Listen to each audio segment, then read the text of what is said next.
कौमी असम्बली ने 27वीं आईनी तरमीम के बाद आर्मी एक्ट 2025 की मंजूरी दे दी। आर्मी चीफ को बतौर चीफ ऑफ डिफेंस फोर्सेस का नया नोटिफिकेशन जारी होगा। आर्मी चीफ को बतौर चीफ ऑफ डिफेंस फोर्सेस का नया नोटिफिकेशन जारी होगा। नए नोटिफिकेशन के बाद आर्मी चीफ की मुद्दत दोबारा से शुरू होगी।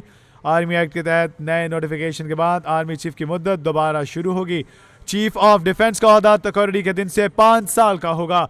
चीफ ऑफ डिफेंस फोर्सेस की तकर्री की मुद्दत इसी दिन से शुरू होगी। आर्मी एक्ट के मुताबिक चीफ ऑफ डिफेंस फोर्सेस की तैनाती वज़ीर-ए-आज़म खुद करेंगे। आर्मी एक्ट के मुताबिक चीफ ऑफ डिफेंस पाक फौज के तमाम शोबों की रीस्ट्रक्चरिंग करेंगे। कमांडर नेशनल स्ट्रेटेजिक कमांड की मुद्दत मुलाजमत 3 साल होगी। आर्मी एक्ट के मुताबिक कमांडर नेशनल स्ट्रेटेजिक कमांड को 3 साल के लिए दोबारा तैनात किया जाएगा। कौमी असम्बली ने 27वीं आईनी तरमीम के बाद आर्मी एक्ट 2025 की भी मंजूरी दे दी।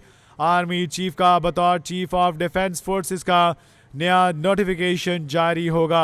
आर्मी एक्ट के मुताबिक नए नोटिफिकेशन के बाद आर्मी चीफ की मुद्दत दोबारा से शुरू होगी। चीफ ऑफ डिफेंस का ओहदा तकर्री के दिन से 5 साल का होगा। जिस दिन तकर्री होगी चीफ ऑफ डिफेंस का ओहदा तकर्री के दिन से अगले 5 साल के लिए होगा। आर्मी एक्ट के मुताबिक चीफ ऑफ डिफेंस फोर्सेस की तकर्री की मुद्दत उसी दिन से शुरू होगी। चीफ ऑफ डिफेंस फोर्सेस की तैनाती वज़ीर-ए-आज़म करेंगे। चीफ ऑफ डिफेंस पाक फौज के तमाम शोबों की रीस्ट्रक्चरिंग करेंगे। कमांडर नेशनल स्ट्रेटेजिक का कमांड की मुद्दत मुलाजमत 3 साल होगी। कमांडर नेशनल स्ट्रेटेजिक कमांड को 3 साल के लिए दोबारा तैनात किया जाएगा।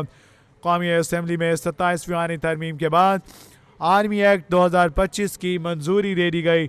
आर्मी चीफ का बतौर चीफ ऑफ डिफेंस फोर्सेस का नया नोटिफिकेशन जारी होगा। नए नोटिफिकेशन के बाद आर्मी चीफ की मुद्दत दोबारा से शुरू होगी। चीफ ऑफ डिफेंस का ओहदा तकर्री के दिन से 5 साल का होगा। अपडेट करेंगे शाकिर अब्बासी। जी शाकिर, अपडेट कीजिए। देखिए, आर्मी एक्ट तरमीमी बिल के सेक्शन 176C में भी तरमीम जो है वो की गई है। वफाकी हुकूमत chief of defence forces army chief की सिफारिश पर vice chief of army staff या deputy chief of army chief का तकर्र करेगी।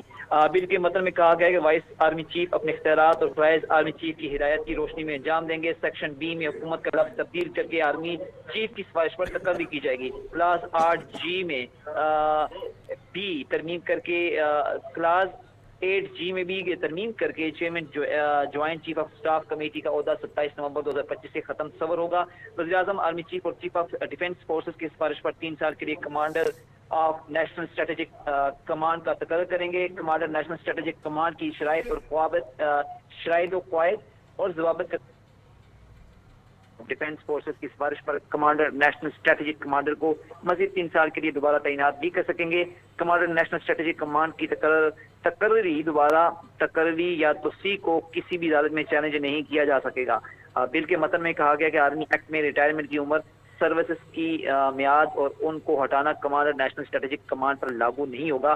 कमांडर नेशनल स्ट्रेटेजिक कमांड बतौर जनरल पाकिस्तान आर्मी में अपनी खदमात अंजाम देंगे। चीफ ऑफ डिफेंस फोर्सेस की मुद्दत इस दिन से शुरू होगी जिस दिन से नोटिफिकेशन होगा। Army chief he chief of defence forces होंगे।